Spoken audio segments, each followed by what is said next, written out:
The sacral chakra is being rewired, and when that happens, it's going to give you ascension symptoms right in the gut.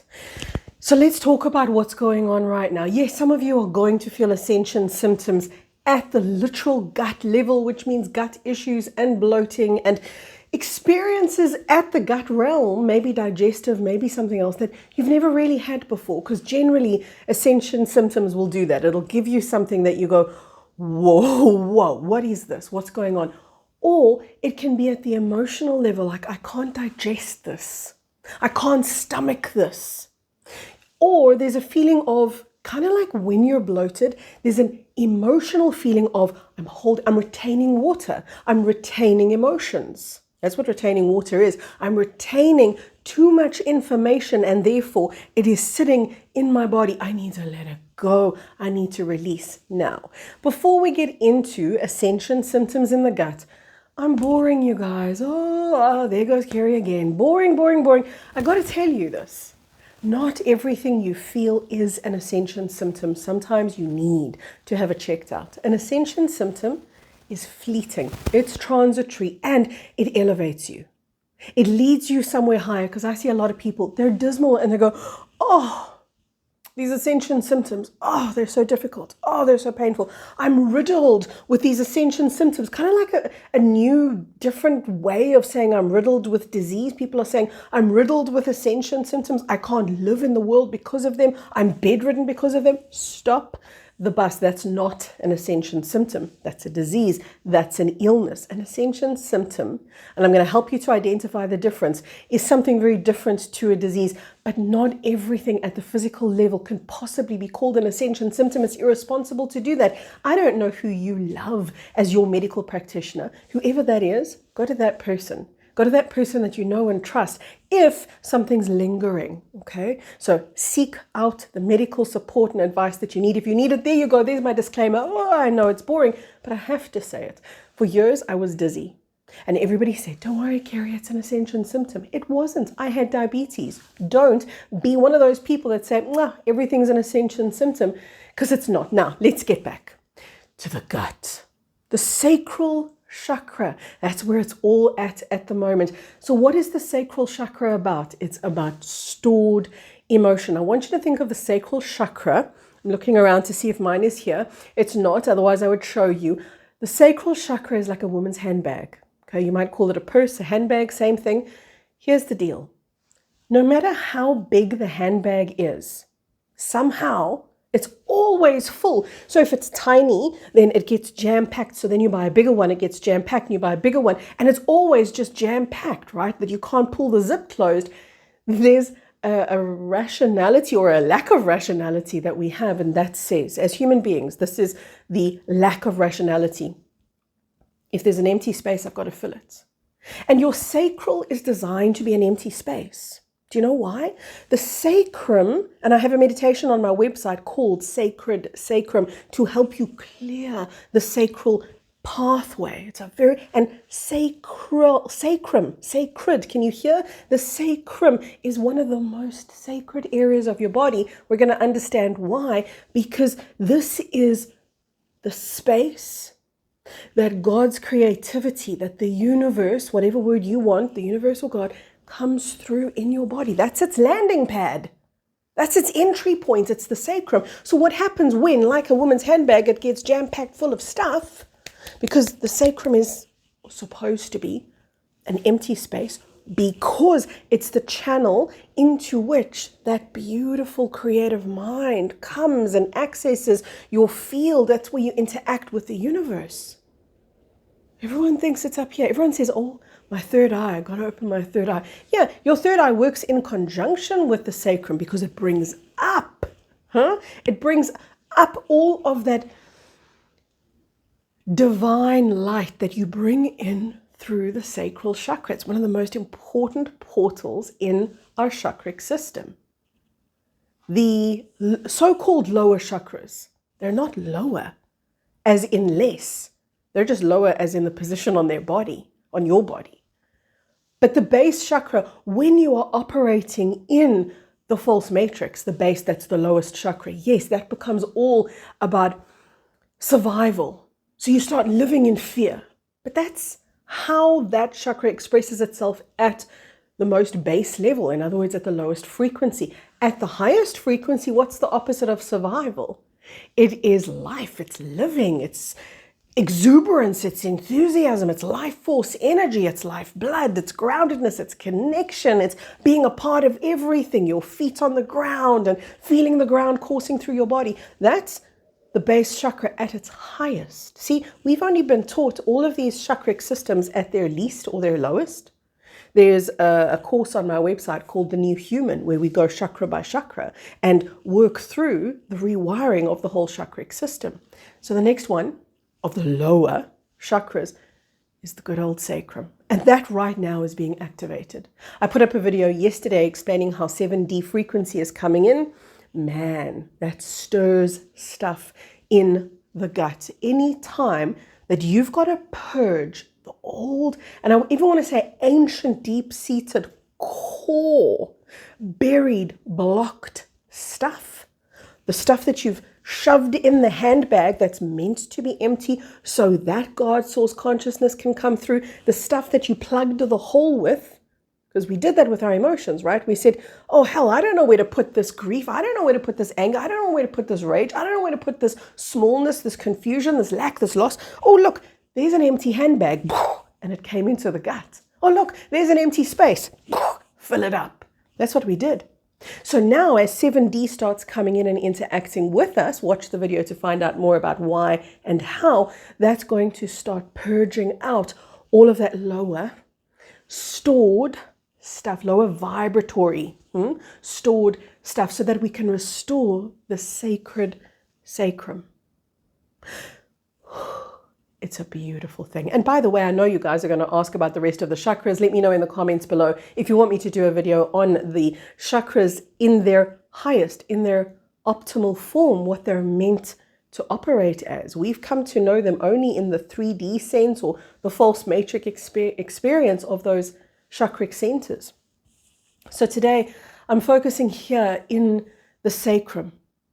Now here's what I want to show you. Look at a color wheel, and look at your body for that matter. Start at the base chakra and then think of its polar opposite. That's going to be the crown. And if you look at a color chart, correct, red and violet are opposite each other. So then go one chakra up. Now we're going to go to the sacral, the sacrum, that's orange, right? Indigo, which is here the third eye, is going to be the second chakra up and the second chakra down respectively, the sacrum and the third eye. Yes, on the color wheel, that's orange and indigo. Those are exact opposites. So what they're showing you is that these are two halves of the whole. These are the yin and the yang, the left and the right, the up and the down. As you really want to step into the opening of the pineal gland, the opening of higher insight, you have to have the sacrum open to manage that. You can't have one chakra totally open. Oh, my third eye is totally open, but my chakra, lower chakra, meaning the sacrum, is totally blocked. It doesn't work that way. And that's why organically and naturally, this is so important. Organically and naturally, when your chakras start opening, they will open from the bottom up. Because the balance has to come in with the foundation beneath it. If you want to open up the higher chakras, and I'm only saying higher in terms of positioning, you want to open up the higher chakras, you've got to have the foundation of the lower chakras to support that. So what's happening? Gut issues. Gut issues can, in a very transient way, surface for you. And that can be however your body expresses it. I said in the beginning, it can be emotional, it can be mental, it can be like you're battling with thoughts that have to do with, I can't digest this. You're battling with a feeling of, I can't get this down. Or it can be at the very physical level. Now I want you to remember that energy becomes physical. So whatever you're feeling at the physical level was once energy. Therefore, the best place to, when you want to clear something, the best place to work is in the energetic field. Yes, you can work at the physical level, nothing wrong with that. But if you really want to get to the root, you've got to work at the energetic field. And how do you get to the energetic field? Well, that's the emotional field. They're one and the same. So what could be blocking me? What is it that I can't stomach? in this world? What is it that I've been holding on to that I need to let go of? What is it that my body is purging right now? Because have you noticed your body is purging right now? Maybe physically, but absolutely not necessarily. The purging that I'm talking about is a rapid fire release. That's what happens when we rewire in the gut. And I know many of you know this. We have neurons in the gut. Many of you know this. The gut is referred to as the second brain, but I would refer to it as the first brain. In other words, your gut instinct, your first instinct. This is the first brain. The gut is the first brain in my perspective. I know many people would say, no, this is your first brain. This is the instinctual, therefore telepathic, therefore energetically sensitive part of you that reads the world around you. And when it's jam-packed full of old stuff, it's not functioning. It's not functional. So to support you right now, cleanse, clear, purify, let go. If you're called to do the meditation, Sacred Sacrum, you can check the video description box. I'll link it there for you. If you're called to do that, do that. If you're called to sit in a bath of water, because water is a lovely way to cleanse the sacral area, because of course emotions are watery. This is not the stuff that's on the surface. When you're dealing, I'm looking at the light changing. By the way, I'm in I'm in my new home that I'm only going to be in for a couple of months. Let's see if I can fix the lighting here, guys. I'm in this new space and it's really beautiful, but I haven't yet figured out the lighting. I haven't yet figured out how to position everything. So for the next couple of videos, it might be a little bit dodgy with lighting and whatever's going on in the background. So just bear with me. I think at the end of this video, why don't I show you? I'll open the door behind me. It's only closed because of the light. It's so bright that it's actually blinding on the camera. But anyway, stay tuned. There's a mountain behind me. It's talk about sacred sacrum. I'll show you the sacred mountain behind me. The sacred area. Oh, what did my husband had this incredible name this morning. What did he call it? Cosmic diarrhea. You know, I've spoken about him before. He's just hilarious. And when we talk about entities, he talks about cosmic wildlife. That's his terminology. I always remember these funny little phrases he's come up with. But that was the one from this morning. He said, yeah, humanity's going to get cosmic diarrhea right now, which is a beautiful way to look at the release and the let go. We've been taught in the false matrix, when you can't deal with something, bury something. When you can't face something, suppress something. When you can't work through something, shove it in there where no one can see. But then what happens is you eventually reach a place where that handbag or the sacral chakra gets so jam-packed that there's no more room. Then you have spillover. Right? Not only do we have spillover from having too much suppressed stuff, we've also got the 7D influence coming in, and that is going to dislodge the once blocked stuff. So this is very powerful territory that we're in right now. So let me know as well in the comments, what's your gut doing? What's your gut feeling, saying? Because that's where it leads you. Once you clear the sacrum, okay, let's talk about the consequences of that. Clarity, because you've got a clear space. Clarity of vision. Creativity up the wazoo. Like you don't know creativity until you've cleansed the sacrum. The sacral chakra, when it's really functioning, when it's really open and everything is priming you to open that sacrum right now, creativity. Now, let's just say you're a poet. Man, you don't know the poetry you're going to write. Maybe you're an artist. You don't know the art that you're capable of. Maybe you're a deep thinker. You don't know the depth of epiphany that you can access with a clear sacrum. But if you're not creative, watch and see how creativity comes up, because creativity is about thinking out of the box. Creativity is about looking at something from another angle. I always think that photographers are among the most creative people on the planet because, and my son's an artist, so I know he'd argue with me, but I think a photographer is one of the most creative things that you can do, because through photography, you can take an object. I'm looking at this little daybed next to me. Here we go. There's my daughter's teddy bear. Yeah. If I were to look at this, that's what I see. But if a photographer were to put this in a different light, I would see different setting, different lighting, different surroundings, I would see this in a whole new light. That's what creativity can do. It allows you to see things in a whole brand new light. Suddenly you're going to go, oh, this isn't just Mr. I think he's called Blackberry. I think that's his name. I could be wrong.